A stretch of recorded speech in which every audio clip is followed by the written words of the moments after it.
Hello and welcome to D2R. Follow on Instagram for daily MCQs. Topic we are going to discuss today is sickle cell anemia. Other name of sickle cell anemia is hemoglobinopathy.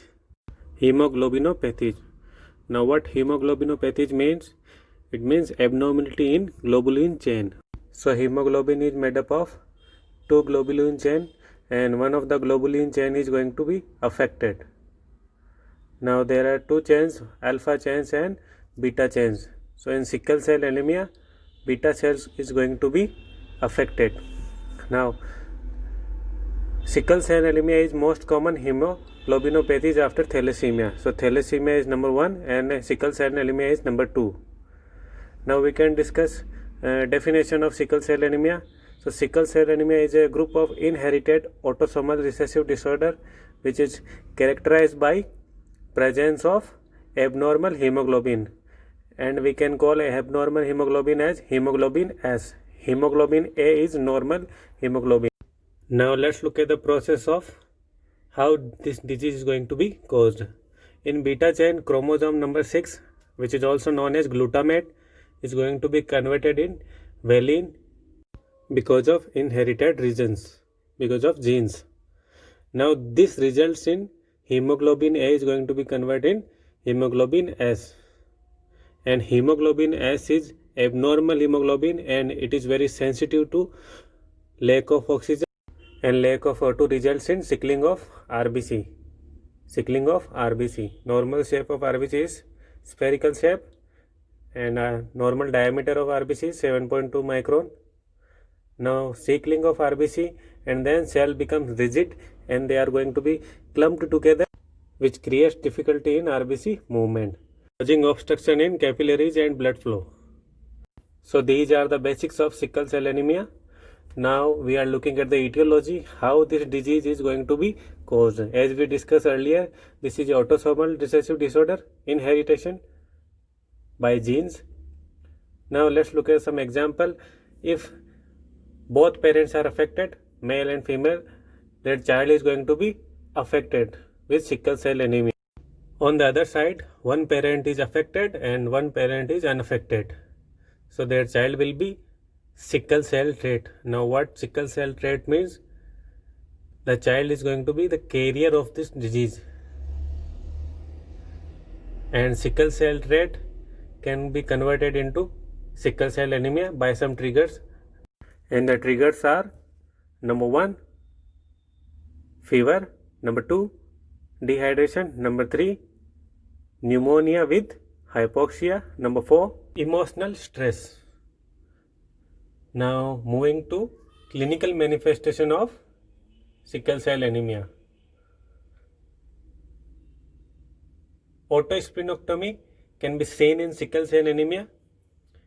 Number 1 is sickle cell crisis. Now what sickle cell crisis mean?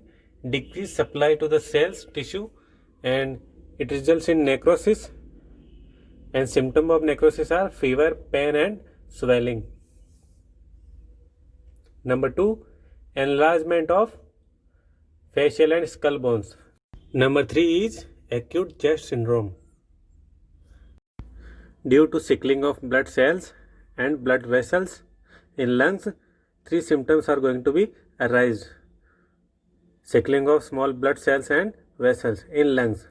So 3 symptoms are fever, cough and respiratory distress, difficulty in respiration. In this disease, blood supply is going to be decreased in every organ. In brain, it results in CVA, retinal hemorrhage in the eye. Number 6, in heart, myocardial infarction, MI. Number 7, in lungs, pulmonary infarction and atelectasis. Pulmonary infarction and atelectasis. Number 8, in abdomen,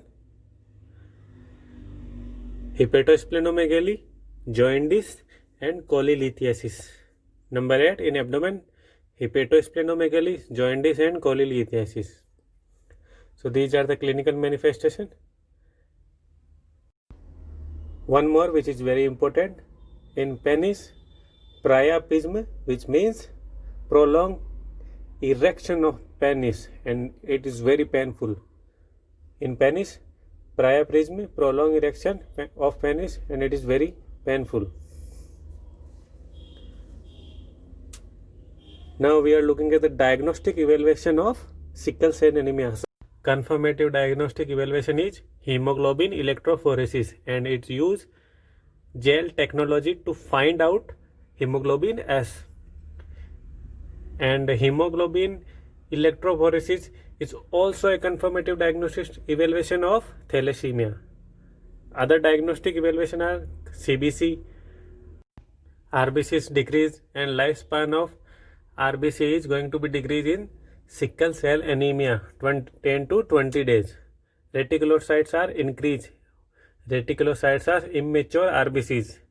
WBC is going to be increased in sickle cell anemia, and other diagnostic evaluation are PBF, peripheral blood film.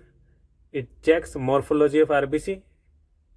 Sickle shaped RBC will be found in PBF, and normal shape of RBC is spherical shape. And there is sickle DEX test. So it is a test kit used for testing presence of hemoglobin S in human blood. Sickle DEX test. I forgot to tell you that hemoglobin electrophoresis, also known as sickle cell screening, other name of hemoglobin electrophoresis. Now we are looking at the treatment of sickle cell anemia. So permanent and definitive treatment of sickle cell anemia is BMT, bone marrow transplant. This is the permanent and definitive treatment of sickle cell anemia. Primary focus to prevent of sickling of RBC. Maintaining hydration, O2 administration. Number 3 is analgesics and sedation for pain. So these are the basic management. Blood transfusion. Now looking at the drugs, corticosteroids. So there are 3 actions of corticosteroid. Number first is anti-inflammatory, pain relief, and decrease O2 demand, which is very important. Decrease O2 demand is very important. So in sickle cell anemia, RBC destruction is going to be increased, and it will result in splenic sequestration and then decrease iron excretion. Now what is splenic sequestration? We will discuss this later on. Decrease iron excretion from the body. This results in iron toxicity. The blood form of iron is ferritin. Storage form of iron is ferritin, we can say that. And ferritin is going to be converted in hemosiderin. And this process is called hemosiderosis. Hemosiderosis. And if this hemosiderin damages the organ of body, this process is called hemochromatosis, which is very dangerous. And most common symptom of hemochromatosis is joint pain. Joint pain is the most common symptom of hemochromatosis. Now management of hemochromatosis is phlebotomy and iron restriction, decrease iron diet. Now discussing splenic sequestration, which means lots of sickled RBC cell is trapped in spleen, which makes spleen enlarged and damage the spleen, which results in loss of function of spleen.